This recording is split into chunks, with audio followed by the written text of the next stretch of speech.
Jom sama-sama kami. Caranya mudah. Hanya klik join button.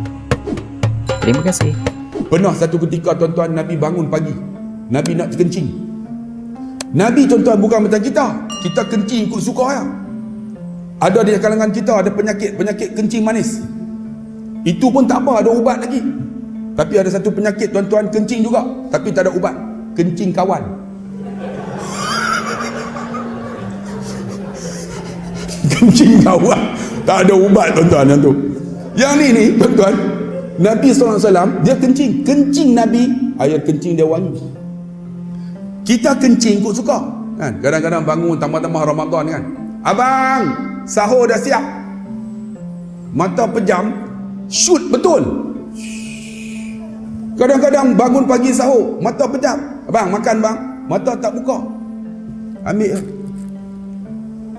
terus makan, mata tak buka. Hebatnya tuan-tuan. Nabi tuan-tuan, dia kencing dalam bekas. Bila kencing dalam bekas, dia letak di tepi sebab dia nak buang. Bangun Ummu Aiman, pergi cari air, tak ada.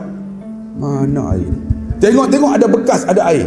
Dia pun ambil tu, terus minum. Ambil kesempatan tuan-tuan. Bila minum tuan-tuan, air kencing Nabi wangi kan? Bila minum-minum, dia letak balik bekas tu. Nabi bangun lepas subuh cari, bekas ada, air tak ada. Siapa buang ni? Ummu Aiman, ainal ma' fi hadzal ka'? Mana air dalam bekas ni? Kenapa ya Rasulullah? Dah airnya mana? Kenapa ya Rasulullah? Dah airnya mana?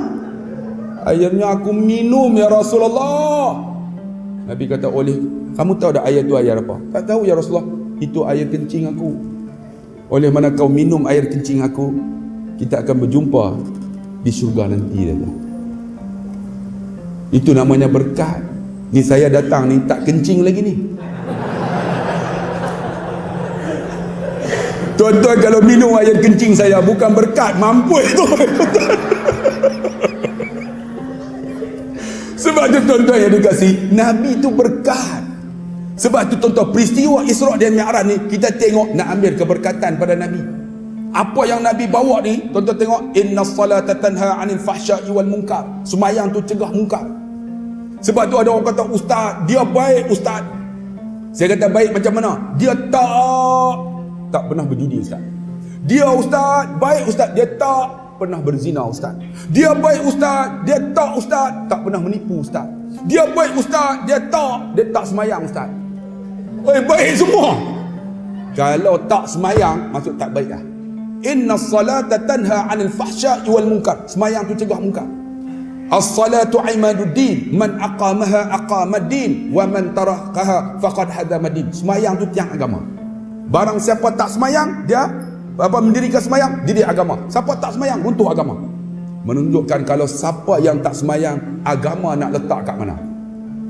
Sebab tu Nabi tuan-tuan menerima sembahyang ni dalam peristiwa Isra' Mi'raj ni. Nak terima ni agama ni nak letak. Sebab tu nak sembahyang mesti ada masjid. Bila masjid nak sembahyang mesti ada masjid, maka masjid menjadi wajib. Tidak? Masjid ni nak sembahyang mesti ada orang yang datang fardu kifayah. Tapi kalau tak datang, orang tu jadi wajib. Ma la yatimul wajib illa bihi fahuwa wajib. Nak semayang, orang tu kena datang. Nak semayang mesti ambil wudu. Betul tak? Nak ambil wudu wajib ke sunat? Mana? Wudu ialah sunat. Tapi nak semayang kena ada wudu, maka wudu menjadi wajib. Faham tak? Maka wudu mesti ada tempat nak buat tu. Tempat wudu tu sunat tak? Tak sunat pun, harus. Tapi kalau tak ada tempat nak ambil wudu, tak boleh ambil wudu, maka tempat itu menjadi wajib. Maka tandas yang kita nak bina ni jadi wajib. Derma tadi buh lagi. Keluar dah. Jadi makcik buh lagi. Kalau tak ada, rantai makcik, rantai. Benda jadi wajib. Ada orang kata, ustaz, kalaulah nak ambil wudu kan, ada orang kata kita galikan telaga tu harus hukum dia. Tapi kalau tak ada telaga, maka tak boleh untuk ambil wudu, maka telaga menjadi wajib. Okey, nak gali telaga kena ada cangkul. Cangkul harus ke wajib ke sunat ke makruh ke haram? Harus. Tetapi kalau tak ada cangkul, tak boleh gali telaga. Maka beli cangkul itu menjadi wajib. Begitu juga dengan Islam. Islam ni nampak macam simple aja. Tetapi berada dalam jamaah Islam menjadi wajib. Ma la yatimul wajib illa bihi fahuwal wajib. Tu kena faham tu. Nabi SAW tuan-tuan, bila dia berhenti dia semayang 2 rakaat di Yathrib, di Madinah, lepas dia semayang dia bergerak. Ni banyak gangguan-gangguan ni. Nak cerita gangguan ni banyak. Sampai di satu tempat nama Tur Sina. Nabi semayang 2 rakaat. Tur Sina ini ialah dekat dengan, kalau tuan-tuan pergi Mesir, Semenanjung Sinai. Semenanjung Sinai ni tuan-tuan ialah tempat dulu ditawan oleh Israel dalam peristiwa tahun 1948. Peristiwa yang disebut sebagai 10 Ramadan. 10 Ramadan ni tuan-tuan, Israel serang tuan-tuan. Mereka tawan ni, terusan Suez ni mereka tawan, Semenanjung Sinai itu mereka tawan. Bila tawan tuan-tuan, tentera-tentera Israel yang dipimpin oleh Moshe Dayan. Tuan-tuan pernah dengar tak? Pakcik-pakcik tahu lah. Moshe Dayan ni mata dia buta sebelah, tapi cukup zalim. Dia buat macam mana? Mereka tawan dekat Semenanjung Sinai itu, mereka letakkan dalam terusan Suez, airnya tu dimasukkan kabel elektrik 11,000 kilovoltan. Kita elektrik kita berapa? 240 volt.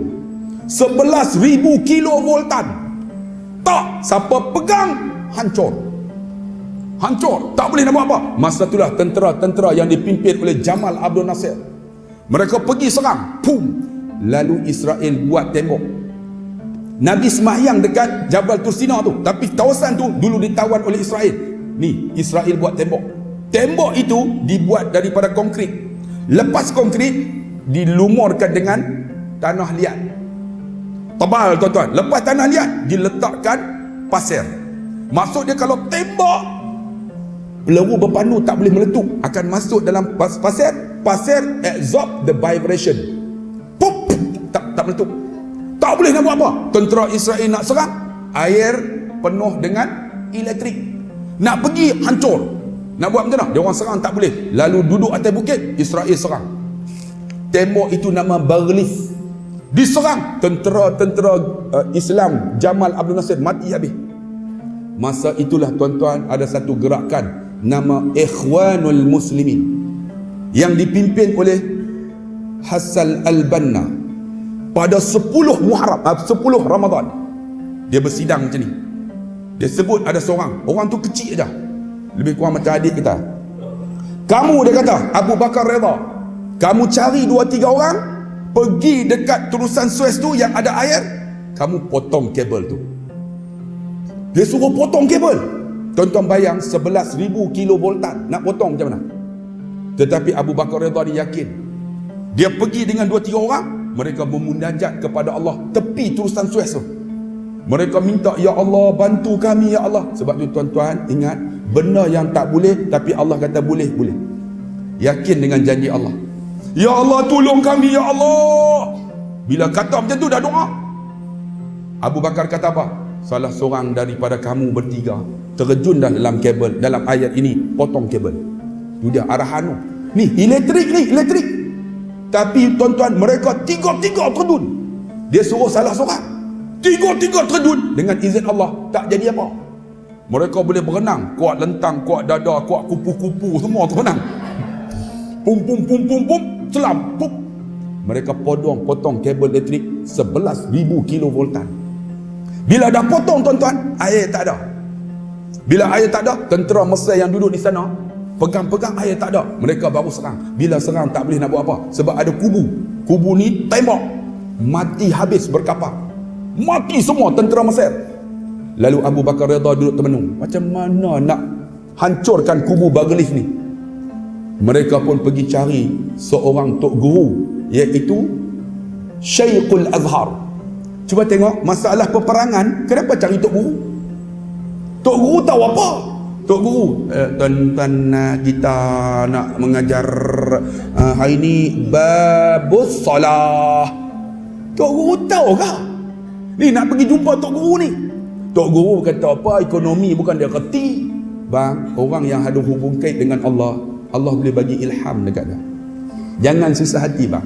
Ni nak jumpa tok guru bab tentera ni. Dia pergi ketuk pintu. Assalamualaikum ya Syekh. Tok guru ni buka pintu.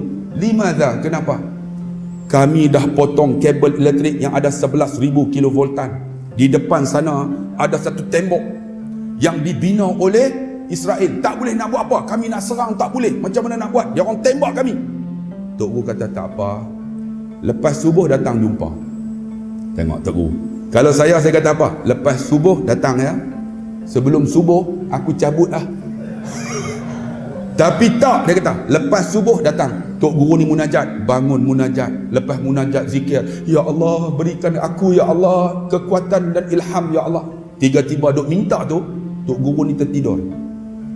Tok guru ni bermimpi Nabi datang. Istabdil ma. Nabi kata istabdil ma, ganti dengan air. Istabdil ma, ganti dengan air 3 kali. Lalu terdengar azan, tok guru ni jaga. Habis sembahyang subuh, datang Abu Bakar Ridha dengan 3 orang ni.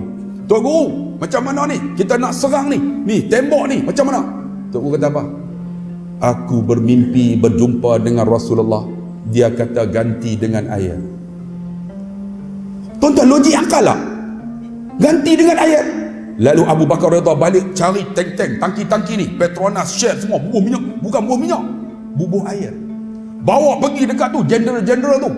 Sampai-sampai jenderal kata, apa bawa air? Kami ada peluru berpandu pun tak boleh tawan ni tembok ni. Air. Abu Bakar kata apa? Senyap. Uskut dia kata. Tengok macam mana aku buat. Syuf. Lalu air tadi ditembak daripada sini ke penjuru sana. Syuf.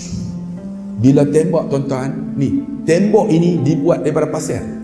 Kena air, pasir turun. Lalu ditembak dengan air lagi. Tanah liat tadi merekah, pecah. Bila pecah, tinggal konkrit. Maka dia kata, General, tembak. Lalu ditembak tuan-tuan dengan peluru berpandu. Maka hancur akan tembok tersebut. Kalau tuan-tuan pergi Semenanjung Sinai, tuan-tuan akan jumpa tembok yang dimusnahkan oleh tentera Ikhwanul Muslimin pada tanggal 10 Ramadan tahun 1948. Tuan-tuan,